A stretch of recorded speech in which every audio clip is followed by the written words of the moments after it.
Good morning and welcome to the 11th meeting of the Social Justice and Social Security Committee. Apologies have been received from Natalie Dawn, and Evelyn Tweed is attending as her substitute. Today we're taking evidence on the Scottish Government's proposed fuel poverty strategy. The proposed strategy was laid in Parliament on 9th of November and the Parliament has 40 days to consider it before the Scottish Government publishes its finalised strategy. This morning we will consider whether the proposed strategy would help to reduce fuel poverty in Scotland. After the public meeting this morning, the committee will move into an informal session to speak to people who are experiencing fuel poverty. The informal session has been coordinated by colleagues in our Participation and Communities team, supported by Tianisha Gall, TIG for short, US Council for Voluntary Organisations, Inclusion Scotland, Glasgow Disability Alliance, Changeworks and First Hand Lothian. A note will be taken of this session and published on our website. The evidence we received today at both the formal meeting and the informal evidence session will be used to inform the committee's later letter providing comment on the proposed fuel poverty strategy to Michael Matheson, Cabinet Secretary for Net Zero, Energy and Transport. We understand our colleagues on the Net Zero, Energy and Transport Committee have invited the Cabinet Secretary to provide oral evidence on the proposed fuel poverty strategy, and we will therefore ensure the Net Zero Committee are kept informed of the evidence we hear today. I also welcome Ariane Burgess, MSP, who is the convener of the Local Government Housing and Planning Committee. Fuel poverty is a cross-cutting issue, and we're pleased to have Ariane joining our meeting this morning. I also welcome Alistair Wilcox, Senior Policy Officer of Citizens Advice Scotland, Robert Leslie, the Manager of Thaw Orkney, Elizabeth Layton, Director Existing Homes Alliance Scotland, and Fraser Scott, Chief Executive Officer of Energy Action Scotland. I would like to invite colleagues now to start posing questions. We are a wee bit tight for time. This session needs to finish before 10 o'clock, so I would encourage colleagues to direct their questions to the panel, whichever member of the panel they would like to answer it, and if we could have brief questions and answers, please. The first question is from Faisal Chowdhury, please. Those people on prepayment meters will have an immediate increase in their fuel bills on top of an ongoing squeezer on the cost of living.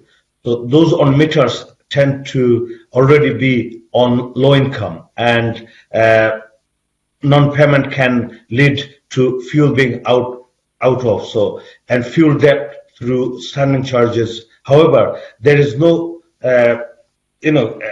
quantified way of measuring fuel debt in Scotland, which can be hidden in credit cards and overdrafts.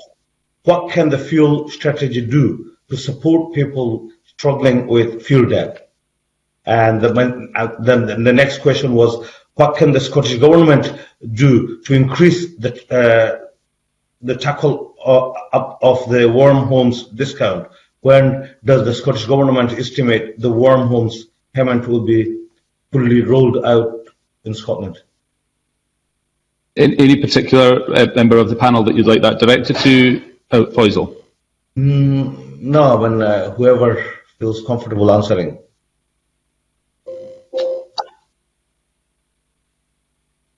Anyone from the panel looking to come in at that stage? Alistair Wilcox, please. Thank you, convener, and thank you for the question. I think if I can start on the first question, you're absolutely right that prepayment meter users are among the first hit on any price rise, and as has been very well publicised over the last 2 or 3 months, energy prices are increasing substantially this winter. What is perhaps less well understood is that this is not just a winter crisis. We're already expecting the price cap to increase by another 40% in the spring. That's based on economic modelling that's just come out in the last couple of weeks by market analysts. That may go up, it may go down, but it's certainly looking set to be a painful spring next year. And actually, the cost of supplier failures is likely to put an upward pressure on energy bills for the next 2 or 3 years. And we were very hopeful that the strategy would engage with the extent of these problems. and really bring forward a suite of policy interventions to really begin to address not just the immediacy of the need this winter, but the longer term cost of living challenge and energy affordability issues that we're expected to see over the next few years. And while the £41 million in Barnett consequentials that the Scottish Government's committed to provide to support households that are struggling with energy affordability this winter is, of course, extremely welcome. And we understand some of that will be providing emergency support for customers that are on prepayment meters, a continuation of a very successful intervention that was brought forward as a response to COVID last year. What's missing in the strategy just now is anything that goes beyond this winter, and I think that should be quite concerning. It's certainly a concern for Citizens Advice Scotland. On the question about warm home discount, it's become very political. I think it's fair to say. We and many other stakeholders, some of whom are here today, are growing increasingly concerned at how little time there is left to bring forward a scheme that can be made to work next year. We are working very hard to try to influence Scottish Government's thinking on this, because there are a number of things that have been suggested that we cannot yet support in terms of the Scottish Government's plans, and we remain hopeful that Scottish Government will engage further with stakeholders to try and make sure that the delivery of this important fuel poverty support is there in place in time for next spring, and is made to work in the interest of consumers in Scotland for the next 4 years or so. Thanks, Alistair. Fraser, you're looking to come in here as well. Yes, thank you. Good morning, everyone. I think Faisal's right, absolutely right, to raise the issue around people with a prepayment meter and how they suffer greater detriment through all of this than people who are on credit meters. I think it is an issue that requires a number of different actions to support people. I share a lot of the concerns that Alistair has just expressed around the support over a longer period of time. The strategy does lay out some supports for the winter that we have just in front of us. However, the increase in energy prices that we're expected to see in the spring, and the legacy of that plus the failed energy companies, is likely to be with us for some considerable time to come, and that's of great concern. And that indeed it was likely to add significantly the number of households in fuel poverty. Currently, we estimate over 100,000 additional households will have joined those enduring fuel poverty as a result of the first wave of energy price rises. And it doesn't feel right, it doesn't feel fair that over 1 in 4 households in Scotland live with fuel poverty. We're a wealthy nation, and 2,000 more people die every winter than over the summer months, largely as a consequence of living in fuel poverty. But for prepayment meter customers, it's particularly difficult. They are charged a higher rate. Standing charges have a huge impact as the winter period begins, and many households had simply switched off their supply, but their standing charges built up every single day. So the first day they go to put credit into their meter, it is likely that it will provide no heat whatsoever. It will simply pay off standing charges which had been accruing over the summer period. So it's a great concern.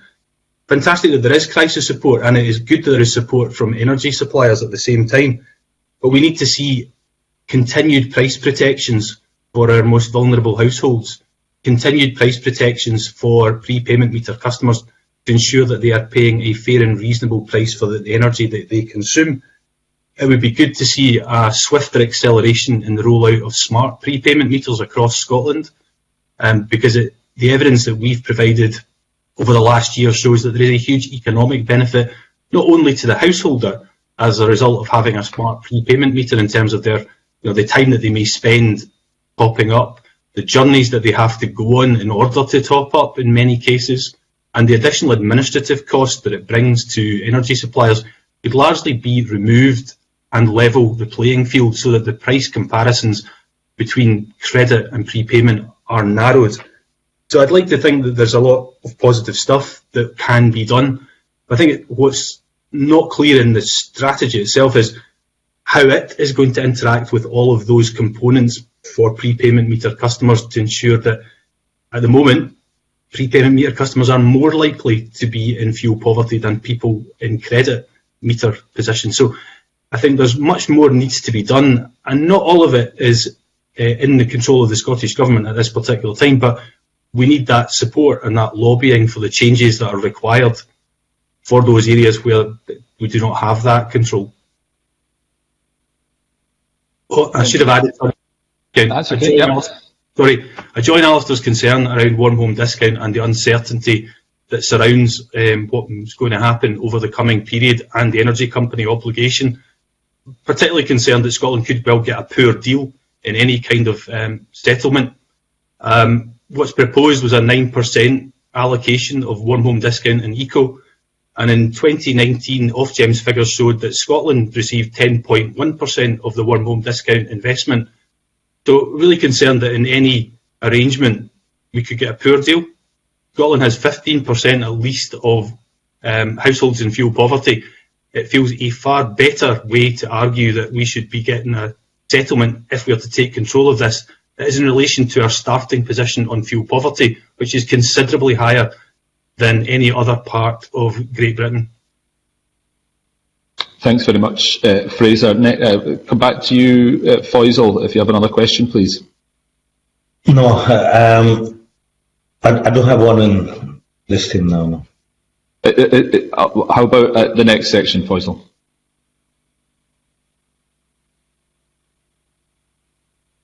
And until 2017, and then has... Sorry, Faisal, we missed the start of that. Sorry, Faisal, could you start again, please? Yeah, the fuel poverty has declined until 2017, and then seems to be flatlined. If the average decrease in the fuel poverty per year continues, we will miss the interim target for fuel poverty by 7 years and the final target by 10 years. Can they guarantee that the strategy will meet our target for fuel poverty? Thank you. Anybody from the panel looking to come in on how we could do better at ensuring that the strategy meets our fuel poverty targets? I can see Elizabeth looking to come in here. Hello, thank you, and thank you for inviting me as Director at Existing Homes Alliance, and just to say that it's a coalition of organizations, including those who are on the panel today with us, Citizens Advice and Energy Action Scotland. So we work together in focusing on two of the drivers of fuel poverty, which is about the poor energy efficiency of our homes and also how energy is managed in the home, but very concerned that those efforts are taken forward as part of a coherent program addressing all four drivers, including also income and energy price, which we've been just talking about. We're very concerned that the strategy does not set out a credible course for meeting the fuel poverty targets, the statutory targets. In fact, I was very surprised to see that the interim targets were barely referenced in the strategy. There's only a reference in the introduction, and they're not really spelled out, which, given that the 2030 target is only, 8 years away, I think it's very concerning.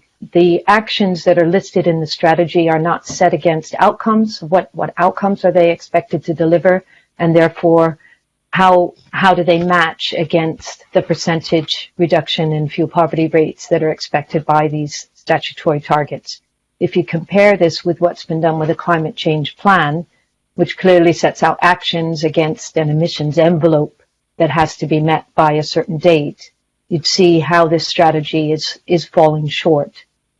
So we think that to answer the question, we are very concerned that it's unlikely, as we stand now and with the strategy as it's set out, that we would be meeting our targets, which is indeed, as Fraser was saying, a tragedy that we have such high rates of fuel poverty in such a wealthy country when they can be addressed. There are solutions that we know that can be deployed.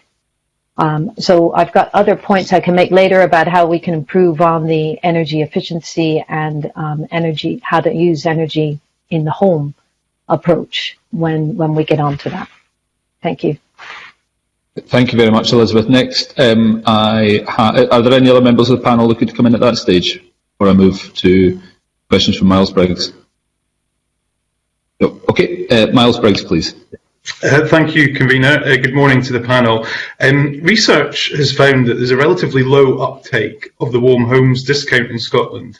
So I wanted to ask the panel specifically, what are the key reasons, in their opinion, for this, and how could this benefit be made more widely accessible to those experiencing fuel poverty? And I'll maybe bring Fraser Scott back in and then go around the other panel members. Thanks, Miles. Fraser.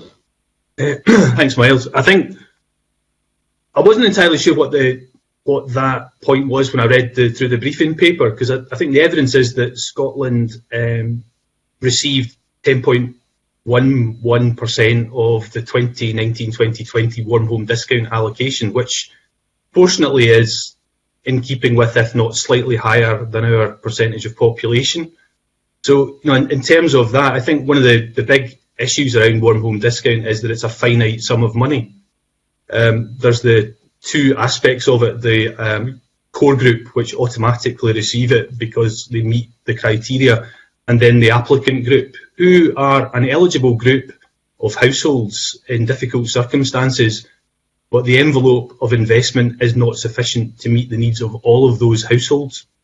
And I think for me, that's the biggest concern, is where people who are eligible for support are unable to access it, yet they have huge need for that support. That £140, albeit that it stayed the same for almost a decade, is a huge support to families in difficult circumstances. And this winter particularly, facing the price rises that we have, even more valuable. Albeit we would argue that it should be higher and it should be more reflective of the current situation, but it isn't. So for me, that's probably my kind of take on Warm Home discount. It does a very valuable job for those who receive it. There are a large number of people who are disappointed, who need support every year because the application process, they are rejected because the envelope is not significantly big enough to accept all people into Warm Home discount support that could and, in my view, should receive it. Thanks, Fraser. That's very helpful. Any other colleagues on the panel that wish to come in here? Like Alistair has just done, if you wish to come in, please press R in the chat function. Alistair. Thank you, Convener. Yes, I think this question possibly has its roots in some research that Citizens Advice Scotland did about 2 years ago now. We published a report last year, and the member was absolutely correct to say that actually, if you look at the number of people in Scotland who receive Warm Home discount relative to the number of people who would be found to be eligible to receive Warm Home discount, actually there's a majority of the people who are eligible who are not currently getting it. And Fraser's right to point out that part of that problem is that we are talking about a finite pot of money. Now, BEIS have brought forward proposals to increase that pot of money, and the current working assumption is that that will actually increase the amount of money that comes to Scotland by about £10 million a year. That's a considerable boost on what we've been getting historically. And Fraser's also right to say that the historical trend has been that consumers in Scotland have actually been disproportionately good at making applications for Warm Home discount. We've actually had more than what our population numbers would suggest would be our, for want of a better expression, fair share, if you like, of the pot of money that exists in a minute. The problems come from, I think, a lack of knowledge among some people, because there are a lot of people who have to make annual applications for this. There's also difficulties in making applications for some people.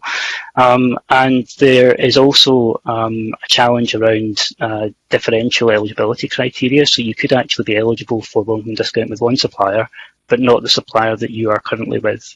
and the lack of understanding of that among consumers is a factor, but so too is the design of the scheme as well. So in our report, we made a series of recommendations to try and make it a bit more straightforward for people to be able to access the help that they would be entitled to. And that looks at the application process and maybe better use of data matching. But it's also talking about looking at the criteria really and trying to make sure that it better reflects the definition of fuel poverty in Scotland.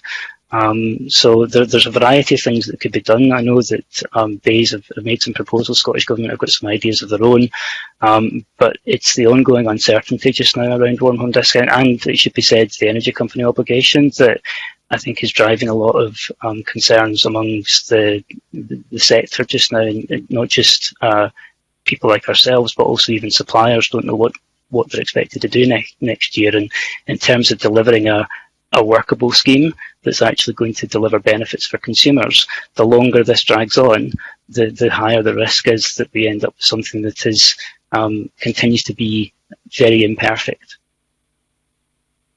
Thank you, Alistair. Robert Leslie, please. I would just agree with what Fraser and Alistair are saying about access to warm home discount, because the staff at Thaw, they spend a lot of time securing that for clients who, for one reason or another, are unable to do the form themselves. So it's certainly something that's maybe not uppermost in folks' minds that would be most needy of it. And on what Fraser says, I remember 10 years ago when I came into the energy side of things, the warm home discount was £130 and then it went up to £140, but it's shifted. It's not shifted at all since then.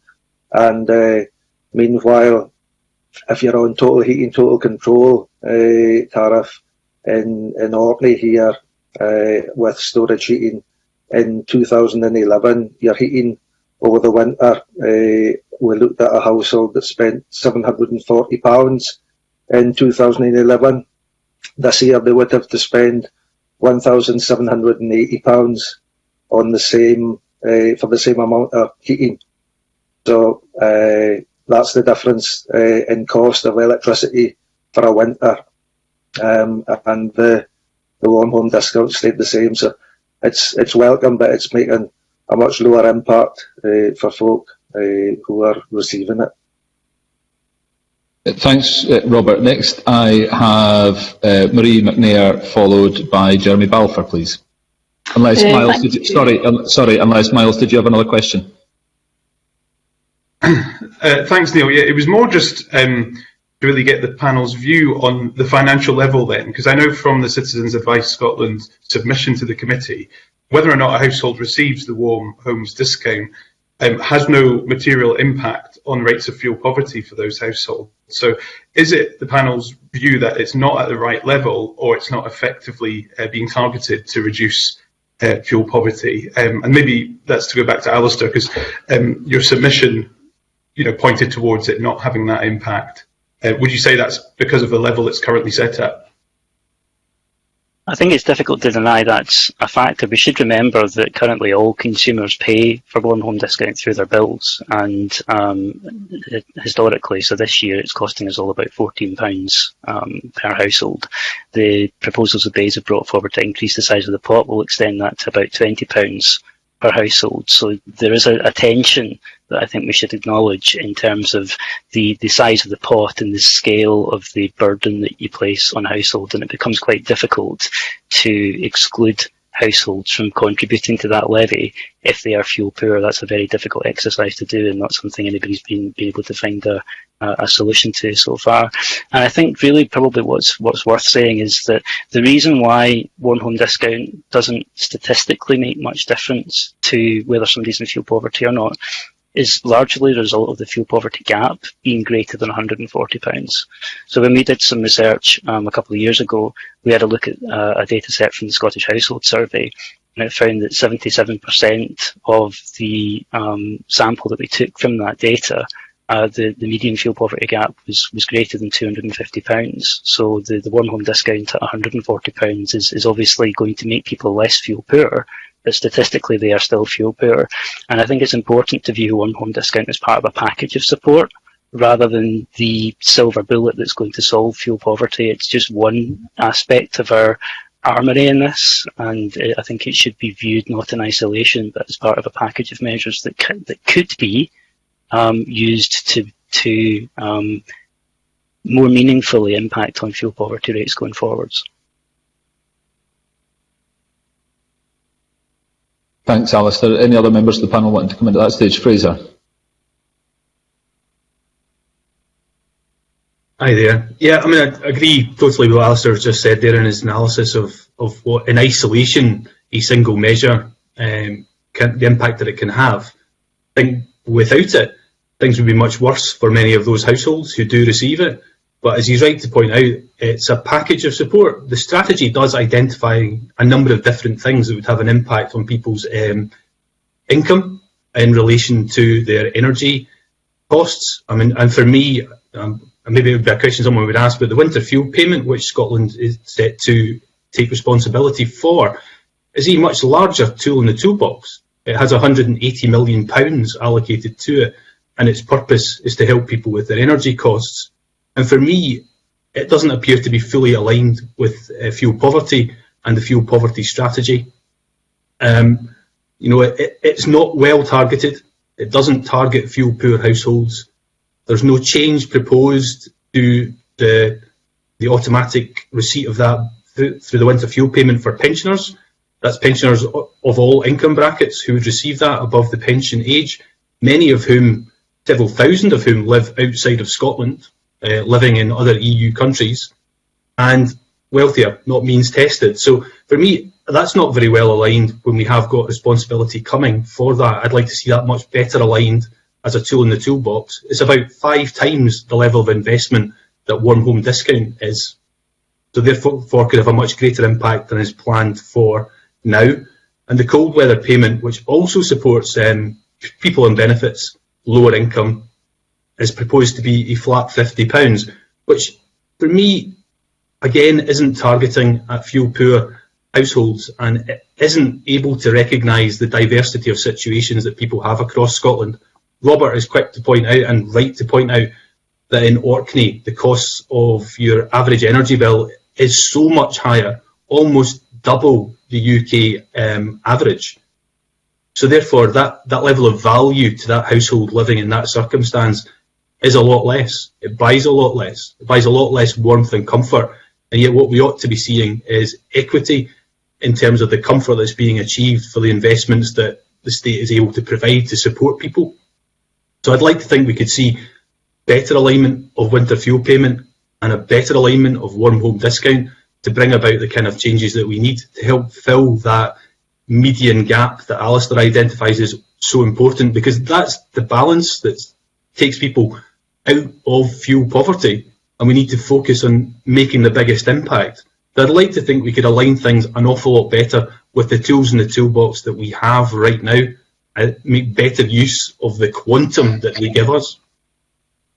Thanks, Fraser. That's been very helpful. How would you see the Scottish Government better targeting the winter fuel payment and the cold weather payment? But in particular, I think, given you're suggesting the size of the investment in the winter fuel payment, what do you think could be better done to target that?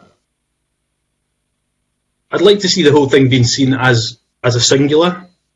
I think it's about targeting those with the lowest incomes in all of that. And it may be unpopular to say, but people who don't need it, whose shoulders are broader, shouldn't receive it, shouldn't receive the winter fuel payment. It needs to be targeted at those who need help the most and be scaled in a way that is responsive to the circumstances that they have. I think in our submission we pointed out that gap between an all-electric home where electric heating is the source versus a gas home, at this point in time, it buys you different amounts of comfort and warmth and has therefore a different impact on your health and well-being. So I'd like to think that there's some equity and scaling that could be provided within all of that. But I think we have to see it as a much bigger test of our ability to organise these resources. I'd like to think that we wouldn't see people miss out on the cold weather payment. And Scotland has typically been the place where the triggers for cold weather payment have occurred. We've got a climate that you would imagine would trigger the cold weather payments more frequently. But there are some parts of Scotland where that trigger will happen frequently over the whole of the winter. The £50 flat fee isn't going to service their needs at all. They'll miss out. They would have received more payments under the old scheme than what's being proposed in the strategy. A flat 50 against perhaps 75 or perhaps 5 or 6 weekly triggers across some parts of the Highlands, and islands where you've got all electric in play in far greater proportions. So, you know, I think we could do a lot better here, targeting those on the lowest incomes. I would like to think that we could over time also target those who live in the poorest quality of housing as well, but I do feel as if we're not quite there yet. Thanks, Fraser. Marie McNair, please. Thank you, Convener. Good morning, panel. Thanks for your time this morning. The levels of fuel poverty in Scotland pre-pandemic needed to be tackled, and that's the purpose and challenge of this strategy. How do you think COVID-19 will impact on the scale of that challenge? Also, the second question, were there particular challenges at the pandemic's worst in maintaining access to fuel, for example, with enforced isolation to people on low incomes who relied on prepayment meters, struggled to top up prepayment cards? Can I pose that to Alistair, please? Thank you. Yes. I don't think it'll come as a shock to anybody that we're expecting the COVID-19 crisis to have made fuel poverty worse. The economic damage that it's caused in the short and medium term has obviously been quite significant, and particularly so for certain households. And it's inconceivable that fuel poverty will have gone down when we're also considering that fuel prices are going up, household incomes are being squeezed, and we don't know for how much longer those cost pressures are going to still be in existence, but it's not likely to be a short-term thing. Of course, we won't actually see the impact of COVID-19 on the official fuel poverty statistics until we get an update on the Scottish House Condition Survey. So we'll start to see that data flowing through, and that's updated either at the end of the year or the beginning of next year. And we'll start to see the cost of living crisis that we're going to see this winter feeding through into the statistics from about the end of next year. So the official numbers we'll have to wait for, but I think our working assumption is that fuel poverty will have been made more challenging, and the strength of the economic recovery is obviously a factor in how long it takes us to basically get back to pre-pandemic levels of fuel poverty.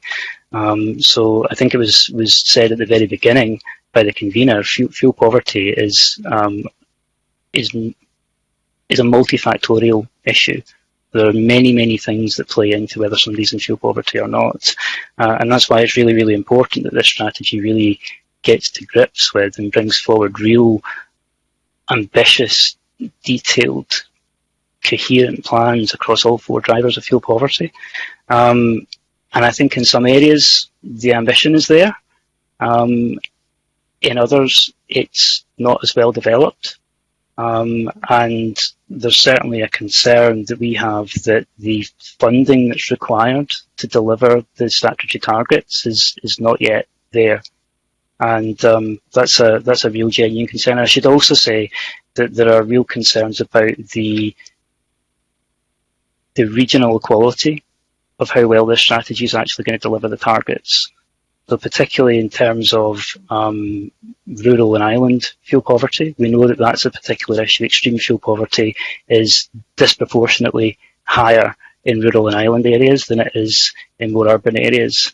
And it is a requirement of the strategy, it's a requirement of the Fuel Poverty Act that fuel poverty is eradicated or next to eradicated in all local authority areas in Scotland. And beyond its place-based approach for energy efficiency, it's difficult to see really how the strategy is mapping out a really comprehensive and coherent plan to tackle the depth of fuel poverty in more rural areas, and that's a real concern for ourselves, and I know a lot of other stakeholders as well. And we really hope that the Scottish Government is able to come forward with more detail on how it's going to come forward with ideas to really get to really engage with the scale of that challenge, because it's going to be extremely difficult to fix, and if we don't fix it, we are not going to achieve a just transition. Absolutely. Thank you very much, Alistair. Elizabeth Layton, please. Yes, thank you. On the point of the impact of COVID, the Scottish Government did their own research to project what impact they thought that would have last year, and they themselves thought the rates could rise to nearly 30%, up from where the official stats have us at 25% now. And as Alistair was just saying, the effects of the fuel prices now will compound that issue. The other point about COVID I wanted to make was how it made us realize how important our homes are for our health.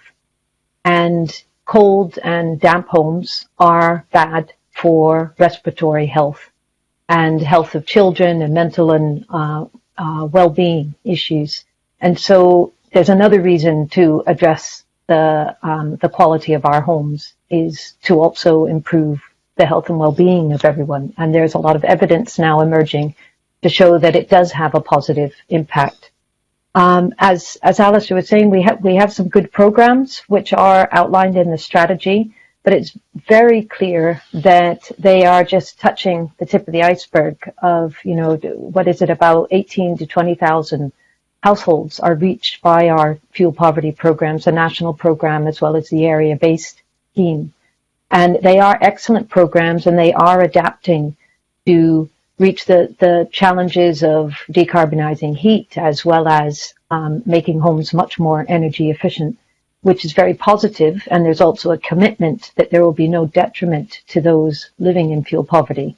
However, it's only about 20,000 a year that are being reached at the moment. So we need much bigger, scaled up programs that are looking at, more a collective approach to bulk buying, in a sense, energy solutions, different kinds of paying for your energy, using a third party perhaps to reduce capital costs, looking at community asset ownership. These are all models that the government could be supporting as part of an effort to fuel poverty proof our housing stock, so that we really are eliminating that as a driver. It doesn't eliminate fuel poverty, but it eliminates that as a driver. That's in our control, and it's something that can be done through this strategy. Thank you.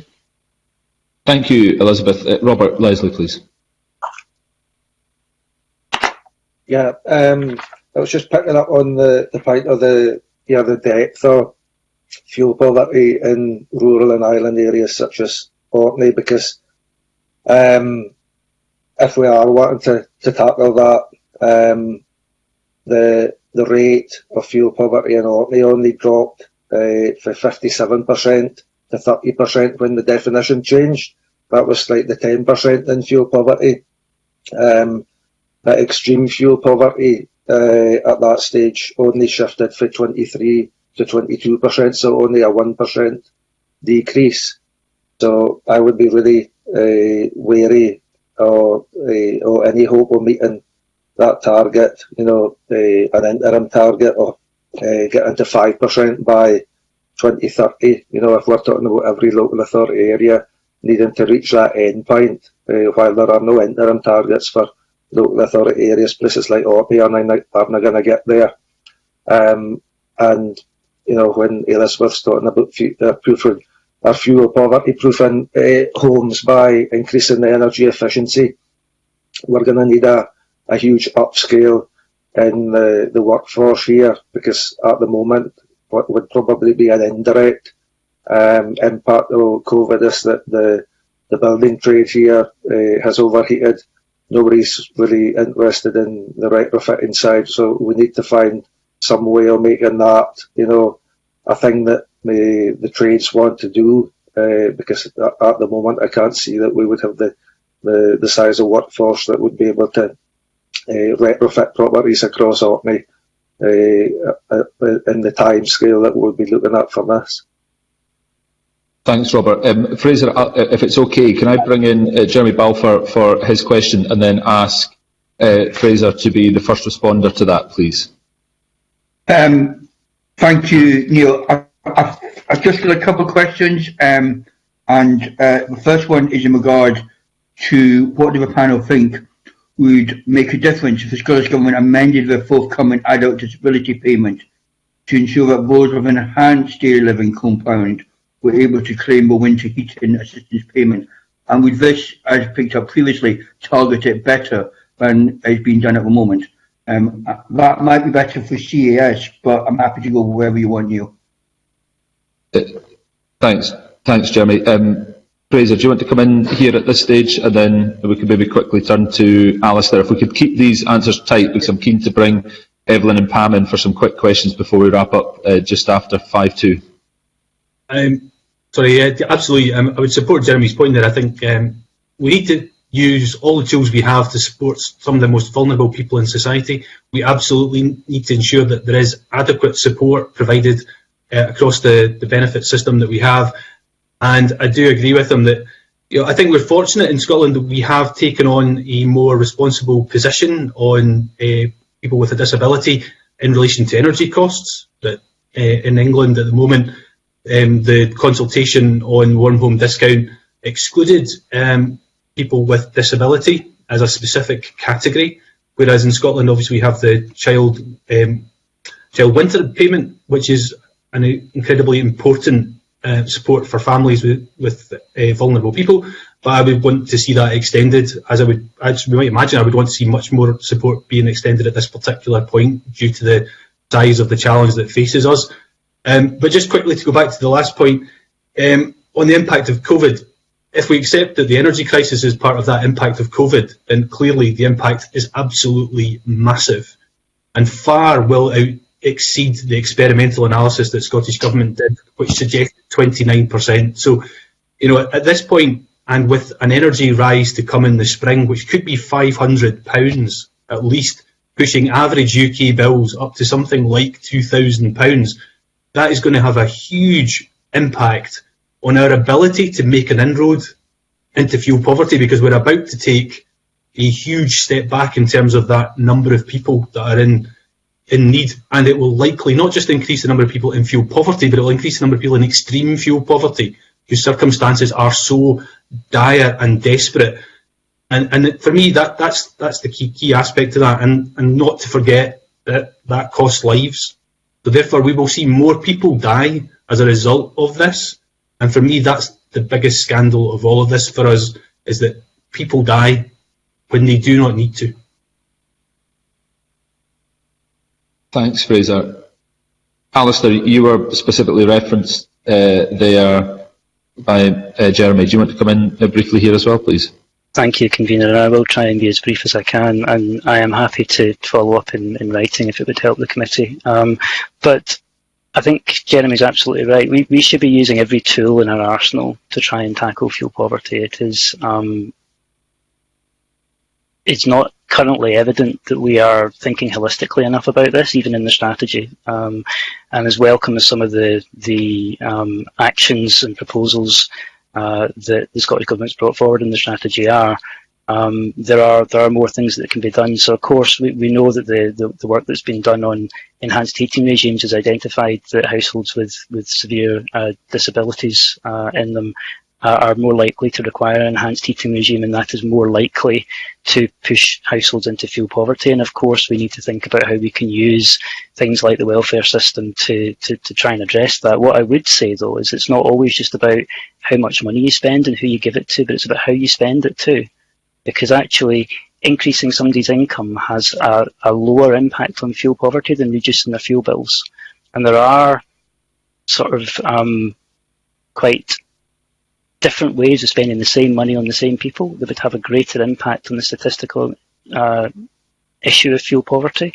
And it's something that we could probably go into greater detail on in more time that we've got available today. So I'd be happy to follow up with Jeremy and anybody else that's interested in kind of discussing that in greater detail. Yes, I think thanks, Alistair. I think it might be useful for us if colleagues do have further questions, which we can discuss at the end, if we could follow up with the panel in writing, because obviously due to the technology. We started later, but this was always going to be a tight session anyway, and we can discuss that after the meeting. I'd be keen to bring in Pam and Evelyn, please, to ask the questions. Evelyn Tweed, followed by Pam Duncan Glancy together, and then we can take we can go around the room quickly to see if we can get some answers to those. Thanks, convener. Good morning, panel. It's good to see you today. My question is around premature technologies being used and the effect that it's having on fuel bills. Can you tell me how wide this issue is and what can we do to fix it? And I'd like to ask Alistair Wilcox, please.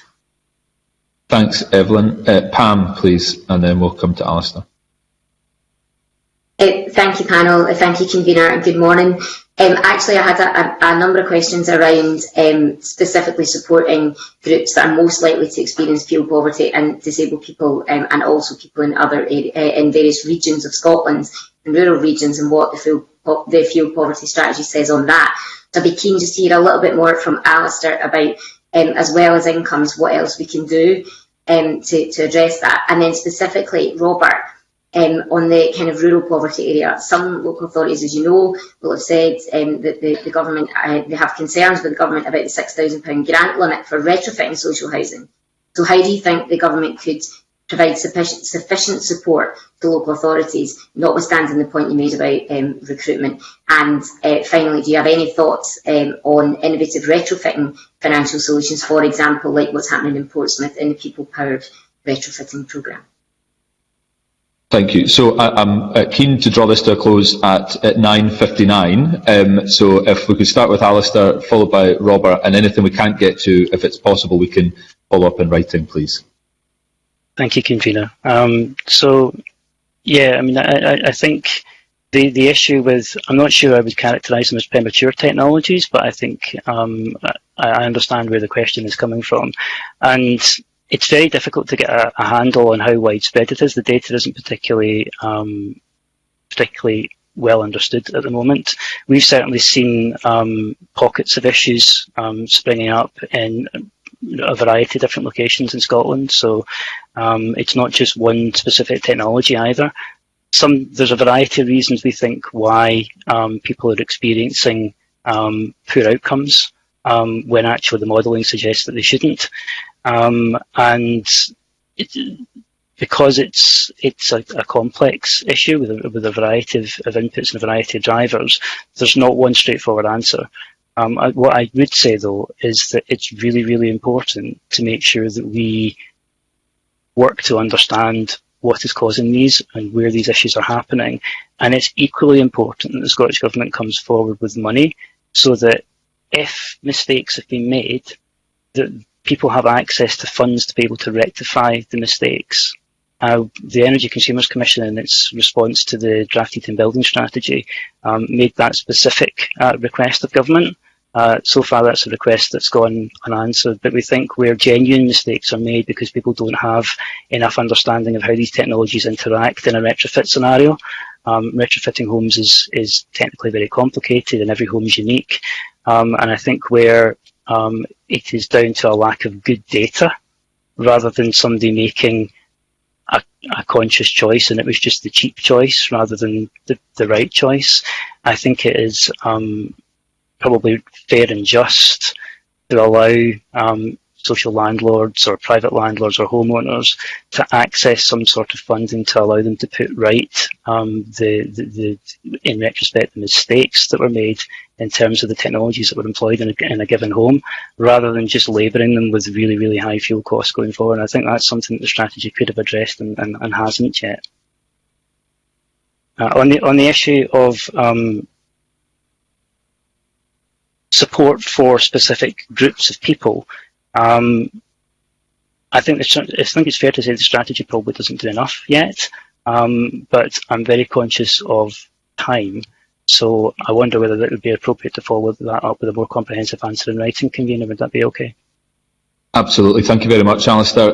With 45 seconds, Robert, you were asked about local authority funding there and also what can be done around retrofitting. Yeah, I'm glad to say that I think that we do have an island uplift that gives us slightly more than the 6,000 that Pam was referencing there. But I've been encouraged to hear the local authority convener here talking about spending some of their rainy day cash. So perhaps something around the Scottish Government and the Orkney Islands Council working together.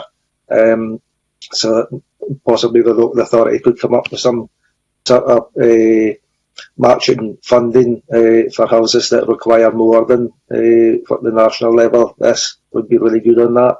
But retrofitting this complex, as Alistair says, and we can't do it street by street here. We've got lots of detached older homes, and it's going to be really expensive whatever way we do it. Thank you very much indeed to all panel members. I really appreciate your time this morning. As I mentioned, we need to wind things up there as the committee now is an informal session. I'd welcome, as I'd said, panel to follow up in writing if there are any points you feel you haven't had the opportunity to raise this morning, and I'll also speak to colleagues after this meeting about any questions that they may have had but not been able to ask that we could follow up with as well, if that's okay. That concludes the public part of this morning's meeting. Our next meeting will be held on the 2nd of December, where we'll hear from Social Security Scotland. I close this part of the meeting and invite members to join the informal session via the link provided. Thank you very much indeed. Have a nice day.